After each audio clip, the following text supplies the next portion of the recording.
동서양의 문화를 비교할 때 가장 일반적인 방법은 집단주의와 개인주의로 나누는 것입니다. 이런 차이를 낳게 한 근원은 어떤 환경에서 어떻게 먹고 살았느냐에 달려 있죠. 인류는 수렵 채집의 단계를 거쳐 이후 처한 자연 환경에 따라 농경 문화와 유목 문화로 갈렸습니다. 따지고 보면 인류의 역사는 농경과 유목의 충돌이 많은 부분을 차지합니다. 그러면서 양쪽은 자신들도 모르게 서로 영향을 주고받으며 융합해 나갔죠.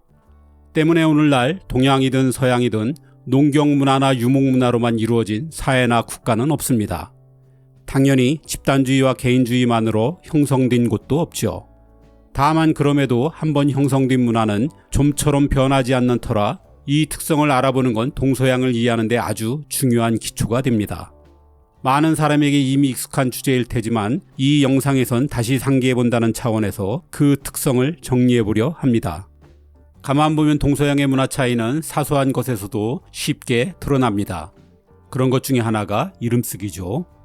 우리는 당연히 성이 먼저고 그 다음이 이름이지만 영어에선 이름이 먼저고 성이 뒤에 나오죠. 이 말인즉슨 우리한테는 이름보다 성이 더 중요하고 서구에선 반대로 성보단 이름이 중요하다는 뜻입니다. 주소도 그렇습니다. 우리는 국가명과 도시 등을 먼저 쓰고 맨 나중에 이름을 적습니다. 하지만 영어 주소는 이와 반대로 이름이 먼저고 국가명은 제일 나중이죠. 마찬가지로 우리한텐 국가나 도시가 더 중요하지만 서구에선 그보단 개인의 이름이 더 중요하다는 뜻입니다. 날짜도 다릅니다. 우리는 연도, 달, 날 순이지만 영어는 거꾸로 날, 달, 연도 순이죠. 이름, 주소, 날짜 순서를 보면 동양과 서양 모두 아주 뚜렷한 한 가지 특징을 보입니다.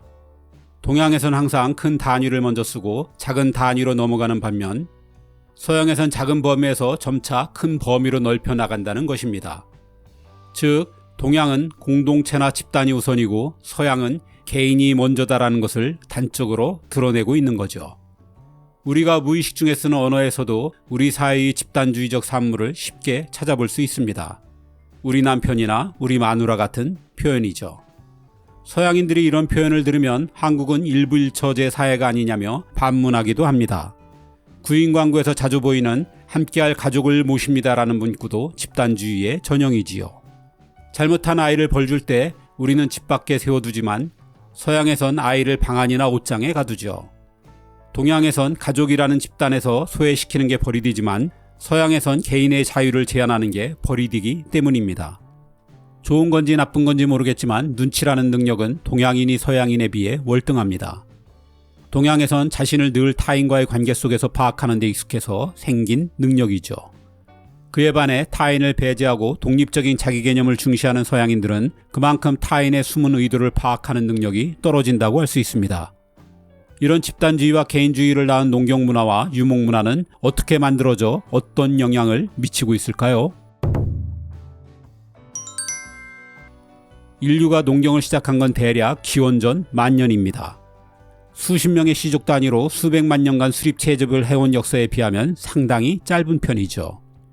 빙하기가 끝나고 지구가 따뜻해지면서 인구가 점차 늘게 되자 인류는 식량 부족 사태에 직면했습니다.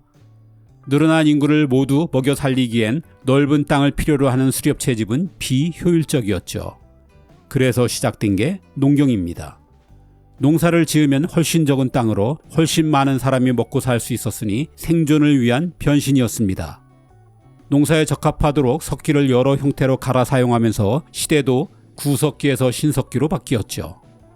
농경이 시작되면서 인류는 그 전과는 완전히 다른 차원의 존재가 됩니다.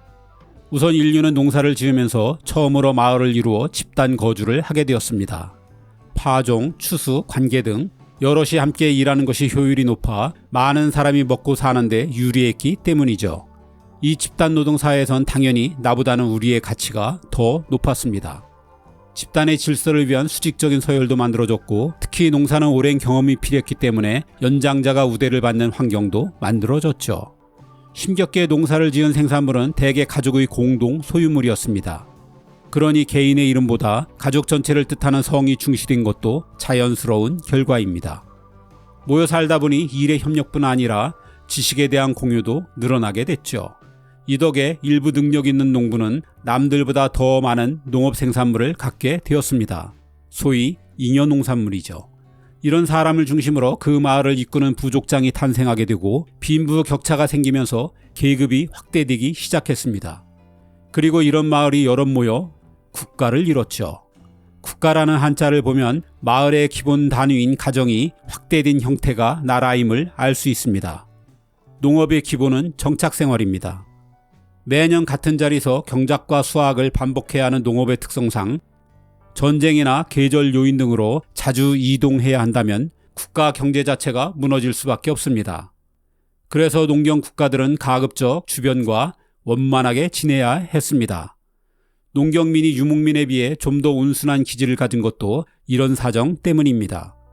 이때의 농사가 전적으로 적당한 비와 햇볕이라는 자연에 의존했기 때문에 유목민에 비해 인내력이 강하다는 특징도 있습니다. 동양의 기본적인 신분제였던 산농공상도 농경문화의 산물입니다. 상업을 천대했던 건 정주가 기본 가치인 농경사회에 어울리지 않게 이동을 전제로 한 직업이기 때문입니다. 또 농경사회는 성을 중심으로 도시가 형성되는 특징을 보이기도 합니다. 외부의 적으로부터 삶의 터전인 토지를 지켜야 하기 때문입니다. 울타리를 치거나 물을 가두고 도랑을 치는 농사 방식과 닮은 이 성은 농경사회를 유목사회에 비해 좀 더 폐쇄적이고 보수적인 공간으로 만들었습니다. 한 곳에서의 오랜 정착생활은 재물의 축적을 가져오는 동시에 농번기와 농한기라는 생활의 리듬을 가져왔습니다. 이게 왜 중요했을까요?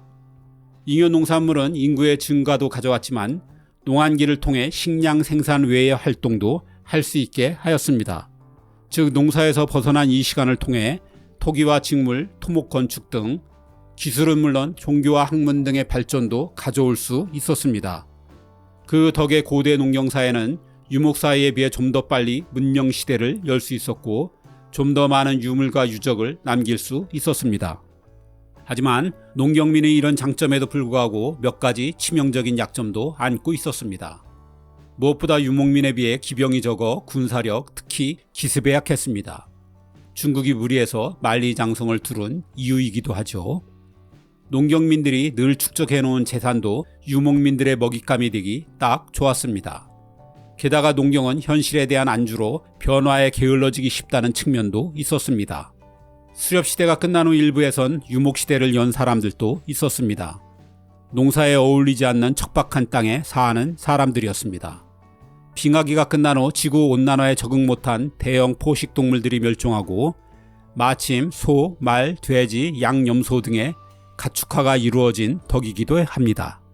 농경의 가장 큰 특징이 정착이라면 유목에서 가장 중요한 건 이동입니다. 어느 한 지역에 살면서 가축을 기르다가 더 이상 먹일 풀이 없으면 미련 없이 짐을 싸서 새로운 땅으로 가야 합니다. 이렇게 늘 돌아다녀야 하니 생활은 당연히 불안할 수밖에 없었습니다. 가축을 끌고 새로운 목초지에 자리 잡으려면 기존 세력과 싸움도 불사해야 했습니다. 거친 자연과 맹수들과도 늘 부딪혀야 했고요. 그러다 보니 농경에 비해 유목민은 생존을 위해서라도 좀 더 호전적인 기질을 가질 수밖에 없었습니다. 하지만 이런 환경은 구성원 간의 위계 질서를 수평적으로 만들어 주었습니다. 힘이 세고 싸움을 잘하면 우대받는 환경이었습니다. 노인보다 젊은이들이 단연도 유리했죠. 신선한 풀만 있으면 가축은 절로 자라는 편이라 경험이 중요한 것도 아니었습니다. 이게 나이나 신분에 상관없이 누구나 능력을 발휘할 수 있는 열린 사회의 기반이 되었습니다. 농경 문화와 달리 자연에 순응하는 삶도 불가능했습니다. 선제적으로 풀이 떨어질 시기를 예측하고 풀이 많은 땅을 적극 선점해야 했습니다. 그래서 유목민들은 날씨와 주변 정세의 변화에 예민했습니다. 새로운 땅에 정착하더라도 농경사회처럼 모여 살 수는 없었습니다. 가축을 충분히 먹이려면 최대한 흩어져 드넓은 초지를 확보하는 게 유리했기 때문입니다. 그렇더라도 유사시엔 시족이나 부족 단위로 엄청난 단결력을 보였습니다. 목초지를 두고 다른 부족과 전쟁도 해야 하고 가축대도 지켜야 했으며 때론 식량을 구하기 위해 농경민들을 약탈해야 했기 때문입니다. 이런 영향으로 지금도 많은 아랍 국가에선 시족과 부족 중심으로 국가가 운영되고 있습니다. 물과 초지를 찾아 계속 이동할 수밖에 없었던 삶은 민족과 부족 간의 다양한 교류와 대규모의 혼혈을 가져왔습니다. 외부의 침략을 막기 어려운 광대한 초원이 이런 교류를 촉진시켰죠. 이는 폐쇄적인 삶을 사는 농경민과는 피할 바 없이 타문화에 대해 개방적인 태도를 갖게 했습니다.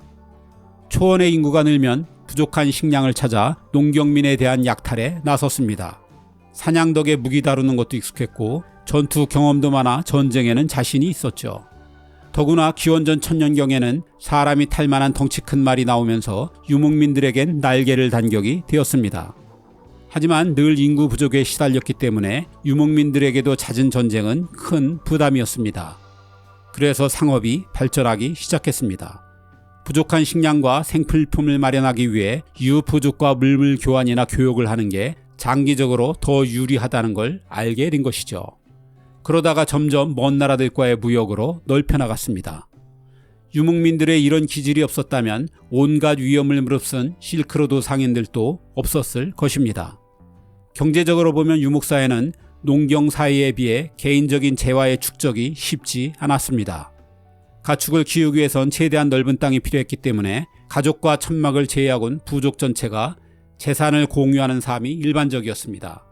하지만 상업은 내 몫이 정확했고 남들과의 협력보단 개인적인 능력이 중요했기 때문에 집단보단 나의 중요성이 부각되어 갔습니다.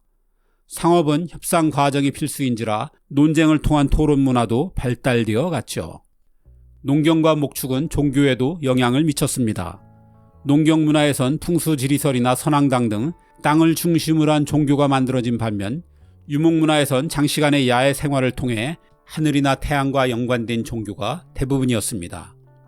이처럼 농경 문화와 유목 문화는 지리적 특성의 차이에서 생겨났습니다. 때문에 이곳엔 우열이 있을 수 없습니다. 주어진 자연 환경을 극복하기 위한 최대의 합리성과 인류의 오랜 분투가 축적된 결과물일 뿐이지요. 그리고 만년에 이르는 역사를 관통해온 농경과 유목 문화는 아직도 우리에게 영향을 끼치고 있습니다.